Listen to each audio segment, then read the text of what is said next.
నమస్కారం star hospital సుఖీభవకు స్వాగతం। ఈ రోజు సుఖీభవలో రక్తం కారే ముక్కుకు హోమియో వైద్యం, ఆహారంతో వృద్ధాప్యం దూరం, కణితులన్నీ క్యాన్సర్లేనా, ఇంకా సమస్య సలహా హెల్త్ టిప్।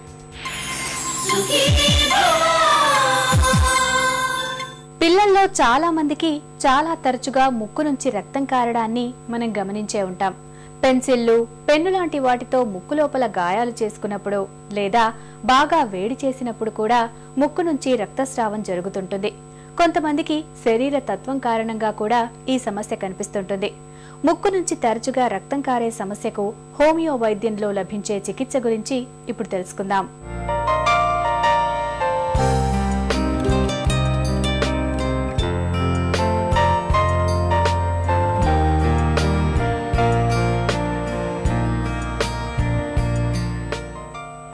ముక్కుకు దెబ్బలు తగిలినప్పుడు, పొరపాటున ముక్కులో ఏవైనా గుచ్చుకున్నప్పుడు ముక్కు నుంచి రక్తం కారటం మనకు అనుభవమే। దీన్ని మనం ముక్కు బెదిరింది అని కూడా పిలుస్తుంటాం। ముక్కు బెదరి రక్తం కారటం అనే సమస్య ఎక్కువగా చిన్నపిల్లల్లో మనం చూస్తూ ఉంటాం। అలాగే వేడి చేసినప్పుడు, వేడి గాలి సోకి ముక్కు లోపల రక్తనాళాలు చిట్లినప్పుడు కూడా రక్తస్రావం కనిపిస్తూ ఉంటుంది। ఇలా ముక్కు బెదరి రక్తస్రావం కావటానికి శరీర తత్వం, జీవనశైలి మొదలుకొని ప్రత్యక్షంగా పరోక్షంగా ఎన్నో కారణాలు ఉంటాయని చెబుతుంది హోమియో వైద్యం। ముక్కు బెదరటం గురించిన మరిన్ని వివరాలను ప్రముఖ హోమియో వైద్యులు డాక్టర్ పావులూరి కృష్ణ చౌదరి మాటల్లో ఇప్పుడు విందాం। దేహానికి వచ్చిన బాధల కంటే ప్రాణానికే ప్రాముఖ్యత ఇచ్చాడు హ్యానిమన్। ఎందుకంటే దేహం కాదు ప్రాణాన్ని కాపాడేది, ప్రాణం దేహాన్ని కాపాడుతుంది, గుర్తుపెట్టుకోదగిన అంశం। రోగులు వచ్చి నా ప్రాణం బాగోలేదు అంటారు, అది చాలా మంచి మాట। అయితే ప్రాణం తర్వాత గుర్తుపెట్టుకోదగినటువంటి అంశం మనస్సు, కాబట్టి మనస్సు దేహాలు రెంటిని అనుసంధానం చేసుకుని ప్రాణంలో వచ్చిన లోపాలు గుర్తించి ఔషధాలు వాడటం అనేది హోమియో వైద్య విధానంలో ప్రధానం। దీనివల్ల ఏమిటి లాభం అంటే, ఇచ్చే ఔషధం నేరుగా ప్రాణం మీద పనిచేసి చాలా త్వరగా, అంటే సత్వరంగా, సున్నితంగా పనిచేస్తుంది। అంతేకాదు ప్రాణం ఎప్పుడైతే బాగుపడదో వ్యాధి కూడా శాశ్వతంగా నివారణ అవుతుంది। అందువల్ల హోమియో వైద్య విధానం సున్నితమైంది, సత్వరంగా పనిచేస్తుంది, శాశ్వతంగా కూడా పనిచేస్తుంది। ఈరోజు మనం ఎపిస్టాక్సిస్, ముక్కు బెదరడాని గురించి పరిశీలిద్దాం। ముక్కు బెదరటం అంటే దగ్గిన, తుమ్మిన ఏ బాధ లేకుండా కూడా వెంటనే ముక్కు అమ్మటే రక్తం వస్తుంది। ఇది పిల్లల్లో వస్తుంది, పెద్దవాళ్ళలో కూడా వస్తుంది। ఎపిస్టాక్సిస్కి తప్పక గుర్తుపెట్టుకొని కొన్ని ఔషధాలు ఉన్నాయి। బెలడోనా ముఖ్యమైనటువంటి ఔషధం, ఫాస్ఫరస్ మరో ముఖ్య ఔషధం, కార్బోవేజ్ ఇది కూడా చాలా ప్రసిద్ధి చెందిన ఔషధం, తర్వాత ఆర్నికా, కాకస్ క్యాక్టై, ఈ 4-5 ఔషధాలు కానీ ఇంట్లో పెట్టుకుంటే ముక్కు బెదిరితే గభాలను ఎక్కడికి డాక్టర్ దగ్గరికి పరిగెత్తాల్సిన పని లేదు। సో బెలడోనా ఉపయోగించే విధానం ఏంటంటే, నోరు పొడారుతుంది, ముక్కమ్మటే నెత్తురు వస్తుంది, ముఖం కందవారి కంది ఉంటుంది। ఈ సందర్భాన్ని గమనించి బెలడోనా వాడితే, బెలడోనా 15 నిమిషాలకు ఒక డోసు కానీ వాడితే 3-4 డోసులు ముక్కు బెదిరి రక్తం నష్టం తగ్గిపోతుంది। ముక్కు నుంచి రక్తం కారటం అనే సమస్య ఎక్కువగా చిన్నపిల్లల్లో కనిపిస్తుంది।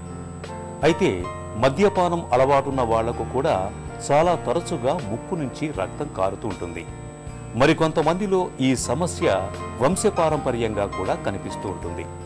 తరచూ ముక్కు నుంచి రక్తం కారుతున్నప్పుడు రక్తస్రావం జరుగుతున్న తీరు, శరీర తత్వం, వయసు, లింగభేదం వంటి అంశాలను పరిగణలోకి తీసుకుని హోమియో వైద్యం belladonna, phosphorus, carbo veg, arnica, crocus సెటైనా వంటి ఔషధాలను వాడుకోవాలని చెబుతుంది।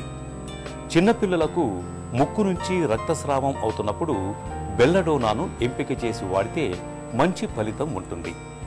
బెల్లడోనా పిల్లలకు రక్తస్రావం ఎర్రగా ఉంటుంది, ముఖం కందినట్లుగా కనిపిస్తుంది, నోరు పొడారిపోయి ఉంటుంది। ఈ ప్రత్యేక లక్షణాలను గుర్తుంచుకోవాలి।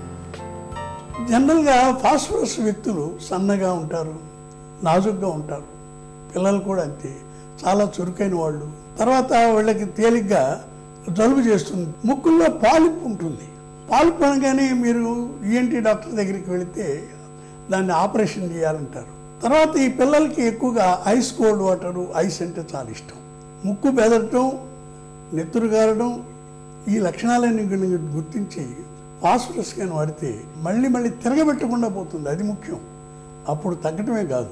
తర్వాత గుర్తుంచుకోదైనటువంటి ఔషధం కార్బోవిచ్. బెలడోనా పిల్లల ముఖం కందినట్టు ఎర్రగా ఉంటుంది. కార్బోవిచ్ కూడాను బెలడోనా దగ్గరగానే ఉంటుంది, కానీ ముఖం పాలిపోయి ఉంటుంది. తర్వాత ఎక్కువగా గ్యాస్ ట్రబుల్ ఎక్కువ, వాళ్ళకి జలుబు ఎక్కువ, తుమ్ములు ఎక్కువ. ఇది దృష్టిలో పెట్టుకుని మనం కార్బోవిచ్ వాడితే ముక్కు నుంచి వచ్చేటువంటి రక్తస్రావం తిరగబెట్టకుండా పోతుంది. తర్వాత ఆలోచించలేనటువంటి ఔషధం కాకస్ క్యాక్టై. ఇక్కడ రక్తం నల్లగా ఉంటుంది. రక్తం నల్లగానే ఉంటుంది కాదు, చిక్కగా ఉంటుంది, జిగురుగా ఉంటుంది, తీగలు సాగుతుంటుంది. ఇది గుర్తుపెట్టుకోవాలి. కాకస్ క్యాక్టై ఆడపిల్లలకి ముఖ్యమైన ఔషధంగా గుర్తించాలి. తర్వాత రక్తం తీగలు సాగేట్టుగా గుర్తించాలి. ఒక్కోసారి ముక్కుకు దెబ్బ తగిలి ముక్కు బెదిరి రక్తం వస్తుంటుంది. దీనికి ఆలోచించదగినటువంటి ఔషధం ఆర్నిక. రక్తం నల్లగా ఉంటుంది. తర్వాత ఒక్కోసారి వాళ్ళు దగ్గితే కూడా ముక్కమ్మడి నెత్తురు వస్తుంది. ఈ అంశం కూడా గుర్తుపెట్టుకోవాలి.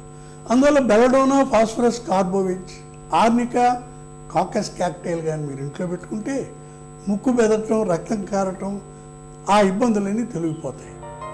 ముక్కు నుంచి అకస్మాత్తుగా రక్తస్రావం అయ్యే వాళ్ళకి ఫాస్ఫరస్ ఒక చక్కటి ఔషధం. వీరికి ముక్కులో కండలు పెరిగి ఉంటాయి, వాసనలు భరించలేరు, తరచూ తుమ్ములు వేధిస్తూ ఉంటాయి. రోజు ముక్కు నుంచి రక్తస్రావం అవుతున్నప్పుడు, పొట్ట ఉబ్బరం, అజీర్తి బాధలు ఉన్నప్పుడు కార్బోవేస్ను ఎంపిక చేసుకుని వాడుకోవాలి. ముక్కుకు ఏవైనా దెబ్బలు తగిలి రక్తస్రావం అవుతున్నప్పుడు ఆర్నిక చక్కగా పనిచేస్తుంది.